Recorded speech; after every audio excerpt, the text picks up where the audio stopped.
Good evening and welcome to Conservative Corner. I'm your host, Shannon Carey. Tonight I have school board candidate Lindsey Lombo. Welcome to Conservative Corner. Thank you. So you're running for school board. Yep. And I just thought maybe you could tell us a little bit about yourself. How long have you lived in Goffstown? Do you have kiddos in the school? You know, just the good details. Yeah. My husband and I moved to Goffstown about a year after we were married, so we've been here for 19 years. Oh, wow.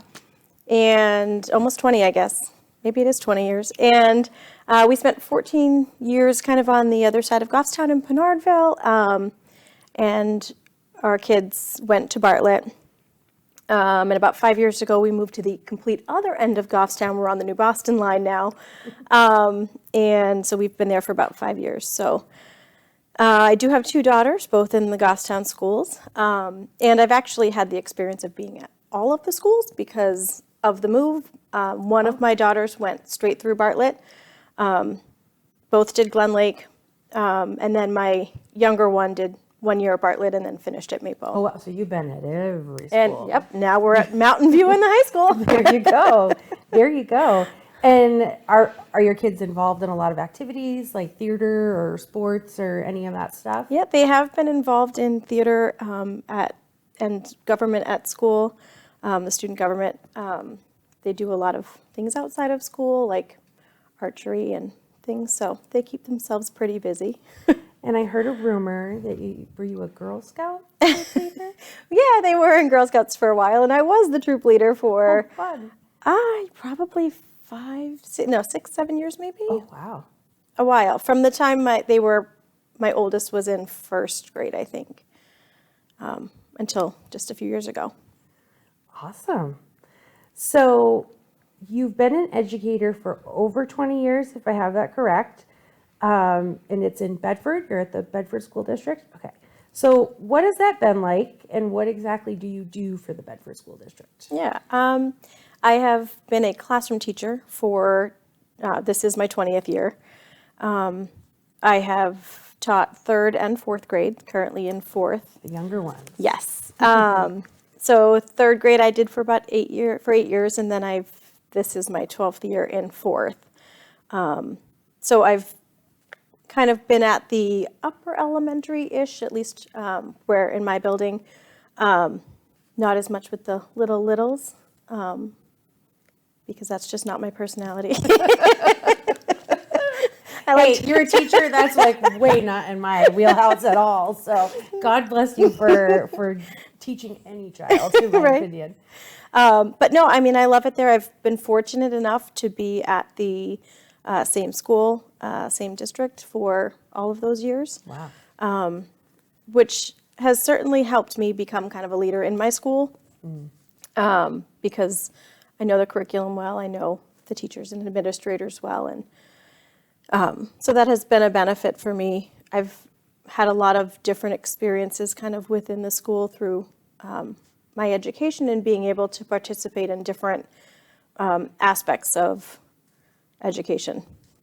So is that like with your degree? Like, is your degree in different areas of it? Okay. Yeah, so my bachelor's was in elementary ed, but my master's was in curriculum instruction and assessment. So I spent some years working on those three things, really curriculum instruction and assessment, and what that looks like in a school and what the difference is between a curriculum or a program that you might buy as opposed to the curriculum of what's being taught and what's being actually learned, and the different ways to use assessments. But I am a little bit of a book nerd, so as a few years pass, I decide I want to go back and do something different. So after I finished my master's, I got a certificate in gifted and talented education. Gifted, now what is that exactly? I don't know that I've heard that. Yeah, so gifted and talented education is in most states considered a type of special education, because it's your top like 5% of students who are achieving beyond at their level or their age and peers. So having programs that would enrich and allow students to have that additional challenge that maybe a classroom setting isn't providing for them if they are really above and beyond what the grade level expectations would be. So they're not sitting there bored. Yep. Because that never leads to anything good. No, it's not productive for anybody. So that's awesome. So your degree kind of is multifaceted kind of over the whole scope of education in a sense. Yes. Okay. Yep. So I've always kind of enjoyed working with those kids who need more, either at the top end of that learning spectrum or kind of the lower end with those special education kids who need a little bit more. Because the majority of our students are right where they need to be. And some just need that little extra, Yeah. either way. So I do have that experience of being able to work with different levels like that. But then, of course, a few years later, I got bored again and I needed to do something different. It's just me. You So just needed a challenge. I It's all know, good. I do. I loved, and I actually think this is my next challenge. Being on the school board is an exciting challenge for me because it's different and I know I have a lot to learn. But I also know I have a lot to bring to the table too. I was going to say, you have a lot to offer. Yeah. But I got a certificate last year, I just finished it last year in elementary mathematics leadership. So it's actually the first step to becoming a math specialist. Not all districts have a math specialist. It's a relatively new position. Pretty much a reading specialist is standard everywhere. I was going to say, all schools have a reading specialist. Or two. Yeah. But math specialists are a fairly new position. And so I kind of finished the first half of that with the intention of possibly finishing if I can, if I want to continue and finish that math specialist master's. Well, there you go. Well, math and reading, I know when we talk about proficiency and they talk about, where our kids at, I know those are the two scores, Yep. not even necessarily Goffstown. Throughout the country, those are scores where kids just aren't really achieving what they used to. So I think it's awesome that schools are recognizing Yep. you need people for that, for Yep. sure. So why are you even running for school board? Is there a situation that prompted it? Or is this something that's kind of been on your mind for a while and you're just like, now's the time? I feel as if I've got a lot to offer. I did get kind of drawn in right at the beginning of this year with some issues with Mountain View and the bulletin board. And I had some strong opinions, but I felt like going to the school board meetings, there was a lot of feelings, a lot of anger, a lot of passion, a lot of strong opinions. And I do find that one of my strengths is being able to listen and take it all in before I speak. If you know me, you know I've got a lot to say anyway, but I really feel like with big issues like this, the listening part is the most important, and understanding different perspectives and keeping a calm and clear head while you're listening is important. Yes. And for people to feel like they're being heard, even if Yeah. you don't necessarily agree, sometimes it's the respect of Yes. knowing that the person is hearing you, knowing that they're listening, actively listening. Yeah. And I think that's a strength of mine, to be able to listen and take it all in, and try to hear the different sides, and whether I agree or not, to be respectful of all sides. Yes, which is a good example for our kids too, Yep. when we're trying to raise children up. What unique qualities or experiences do you have that you would think would make you a good choice for school board? I think we have a pretty well-rounded school board. I think we're missing a little of the elementary perspective. And so as a current parent of kids who are in the schools right now, I am personally invested in what they do. But as an elementary teacher and someone who's had a lot of experience in a school as an educator, seeing that side of it, I think it brings another perspective as well. One that allows me to kind of see both sides of of any sort of issue, the parent side and the teacher side, and how that affects kind of everybody. I've worked on a lot of different curriculum choices and things, so I've been part of committees to choose different programs that have been used in my school and in my district. And I think I would bring a lot of knowledge to the curriculum part of the school board, in that we actually do have a lot of similar or the same programs that are being used. So I'm familiar with the Wonders program and Big Ideas and all of those things many of the things that Goffstown uses that not only have I seen as a parent, but I've seen as a teacher as well. As an educator, yeah. It's a good perspective to have that most of us parents don't have. We just see what comes home for homework. So when you're elected, what do you feel the role of the school board should be? Once you're on the board and stuff like that, what would you like to see? Well, from the research I've done this year, the role of the school board is to create a budget for the school district, to choose superintendents, which we have, and to make policy.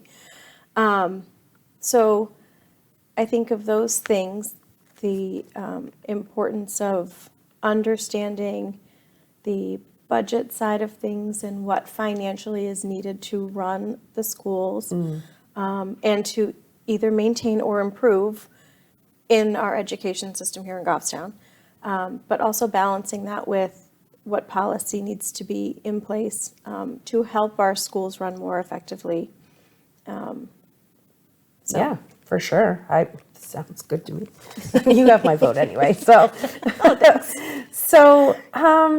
speaking of curriculum, some of the hot button issues that I've seen just on social media and talking with other parents, what are your thoughts on some of the controversial curriculum like SEL, the social emotional learning, and some of those types of programs? So I have, as an educator, not had much experience with social emotional learning curriculum. Okay. I believe that many of the SEL concerns that we're seeing in schools are they're really driven by individual needs. Okay. I wonder sometimes whether an SEL curriculum is going to be too broad or too non-specific to truly reach the emotional needs, social emotional needs of all of our kids, when many of them are very individual based. Yeah. No two kids are the same. No, and I know as a teacher, my students, when they walk in the door, if they're not emotionally ready to learn, there's not much I can do to teach. I realize that. They need to feel safe. They need to feel comfortable. They need to feel welcome. And that's an important piece. I think a lot of the SEL needs to be more individually based on what the child's need is, and we need to address those needs as they come. Not sure a broader curriculum is helpful in that sense.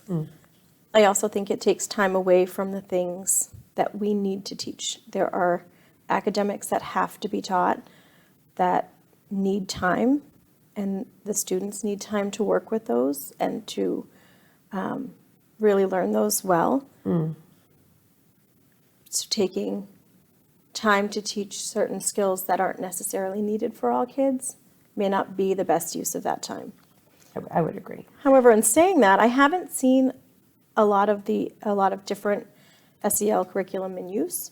And I think it just would need to be something that would need, if there was one coming, it would need to be looked at. It would need to be Kind of combed through. absolutely. There are, to make sure that the lessons that are being taught, the skills that are being taught are worth the time away from the academics that we're going to take. I love the way you put that it's worth the time.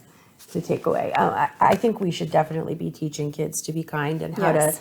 to, my son does have a 504, so he's on the spectrum, and he's had many occupational therapy sessions where it's like, we're doing body scans, and does your reaction match the situation, and working, with him on that. But it makes sense because he has a 504 and he has a lot of issues with emotion. But just like, when it comes to school choice, we say school is not one size fits all. I think kids' emotions are not one size fits all. Every kid is different. Yeah. So that's where I've struggled with it, is how can you, like you're saying, have this one big broad program somehow work for every child? Because I just don't see it. No, I don't know that would, like I said, be the best use of time, knowing that many kids may not need it, and some that need it may not be available in a big whole setting like that to really get the skills that they need out of it. Yeah, like my son, all his stuff, it was, at Maple Ave, they would pull him out with another child, and like he would get to pick a friend, and they would set up a game for him to play, because he struggled with maybe being a sore loser or just not playing fair. And they kind of set up the situation, but you couldn't do that with a whole class. It worked because it was such a small environment, and it was a controlled environment. Yep. So he felt safe, and the other kid, didn't feel like Jack was going to blow up at him. But you can't do that, like you're saying, for an entire class. Yeah, and I think as educators, we do want what's best for our students. We want them to be available to learn. We care. We care about them as people. We care about them as students. And we want to address those concerns.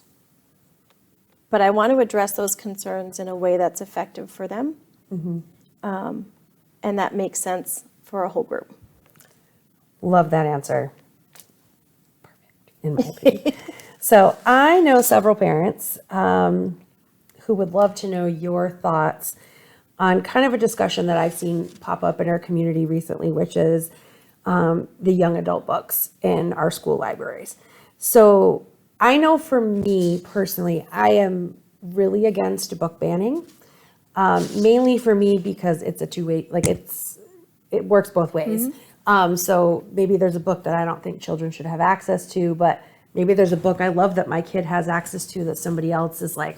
So to me, I don't think that we should get in the business of banning books. But I personally, and I know a lot of parents struggle with the young adult books being like scattered all throughout the library. And kids have free time, and we don't know what they're, looking at when they're in there. Yep. I've heard parents say it'd be nice if we could just have like a young adult section. But so what are your thoughts on like curating books and how we should be handling that in our district when it comes to some of those young adult books? Yeah. Books are, that's a hard thing. And the reason I find that hard is developmentally, 4 years doesn't sound like a long time to be in a school or to be in, with peers that are 4 years difference at most. But developmentally for kids, 4 years is huge. It's a lot.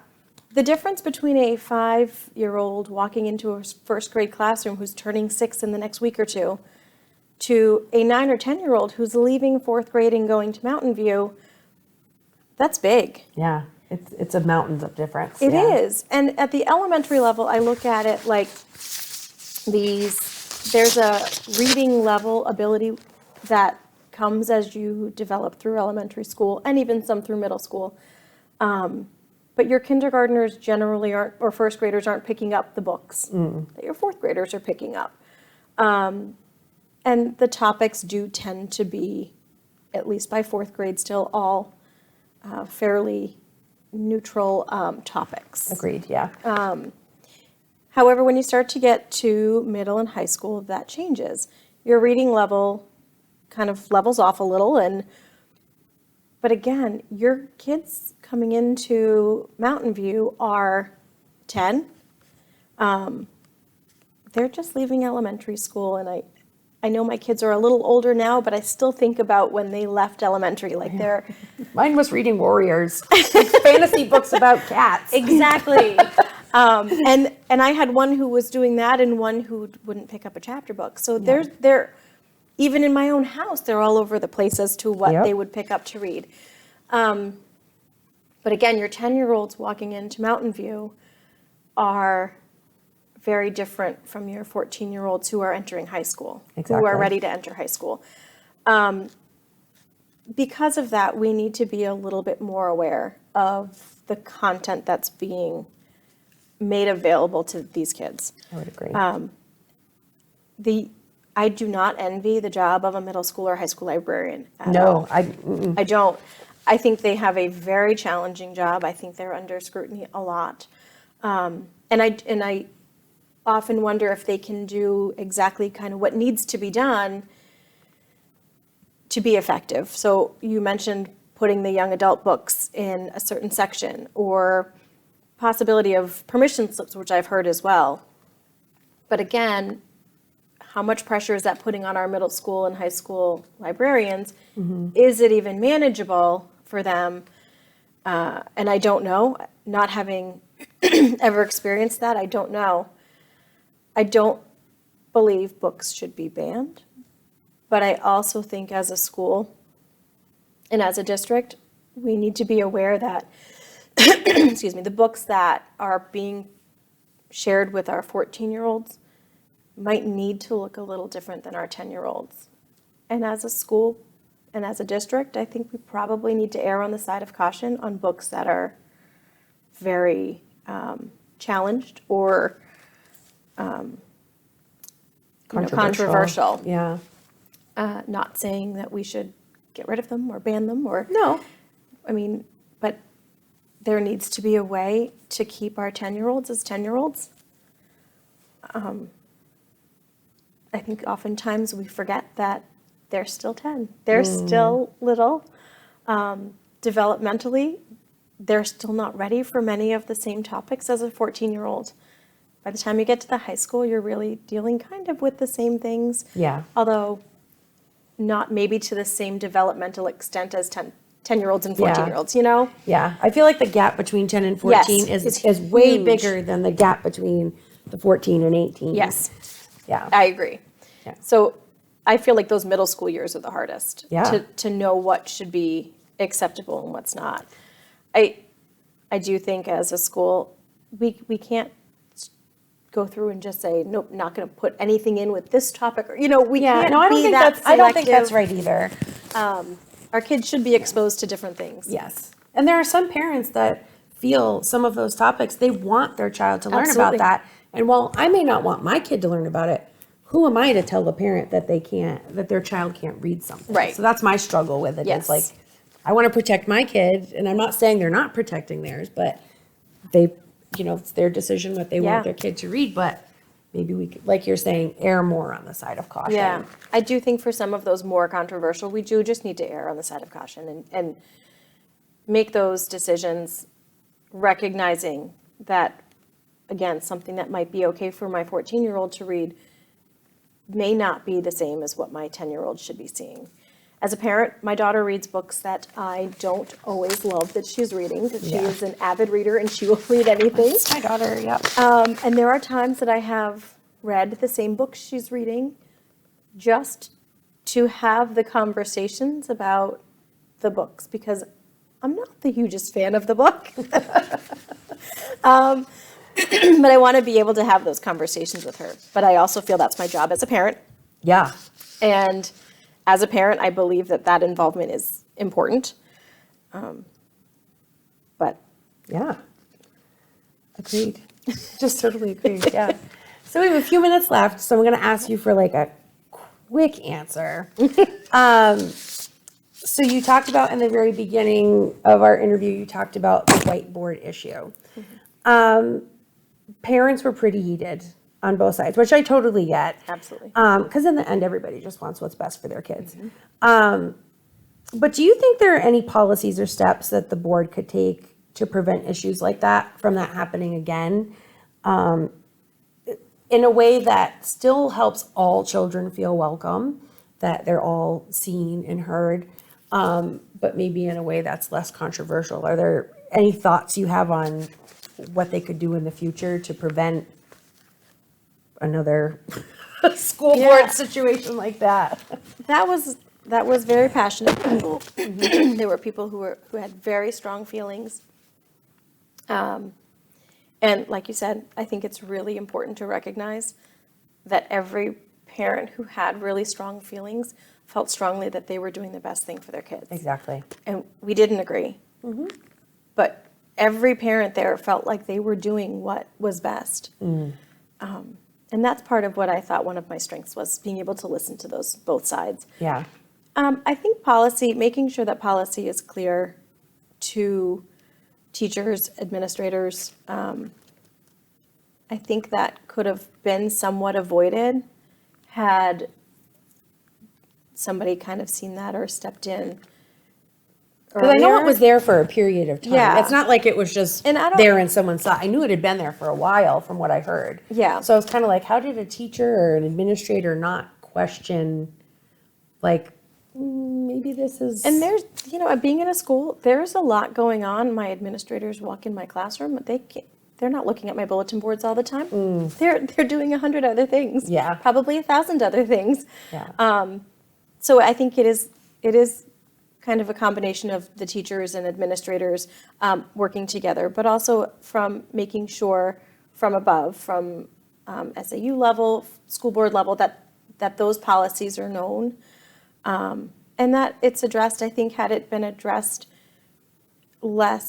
earlier, maybe before it had been up for a while, before everyone got heated, it might have been a smaller issue.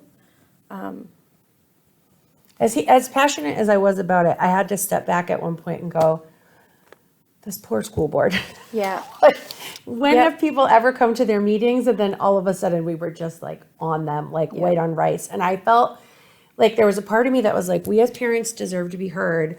But at the same time, as a parent, I was like, I don't envy them. And we No. have to remember that they're people too. Some of them have kids in the schools or had kids in the schools. Like, they're not, maliciously sitting on the school board going, how can we tick parents off today? I don't think any of them are doing that. No. I think we as parents sometimes need to remember, like, Yes. we're looking out for our kids, but the school board is trying to look out for all of Yes. the children. And I think that was one of the things I admired during that is they sat there and that was a long meeting and that was a lot of opinions and passion coming out from everywhere. And they all did keep just a level head and didn't react, which is what you need in a situation when you have people who are so strong, who are sharing their feelings so strongly that people need to listen. And I did feel that the school board did a really good job, and Mr. Balke did too, listening when it all happened, because it was a lot. It was a lot at once. Well, I really hope people will take a second look at you, because I think you are exactly what our school board needs. And I know you have my vote. And I just want to thank you for being here. I know you're on social media. Is it Lindsey Lombo for School Board on Facebook? School board, yeah. Take some time to check her out and make sure you head to the polls on March 12th. Thanks, Lindsey. Thanks for having me.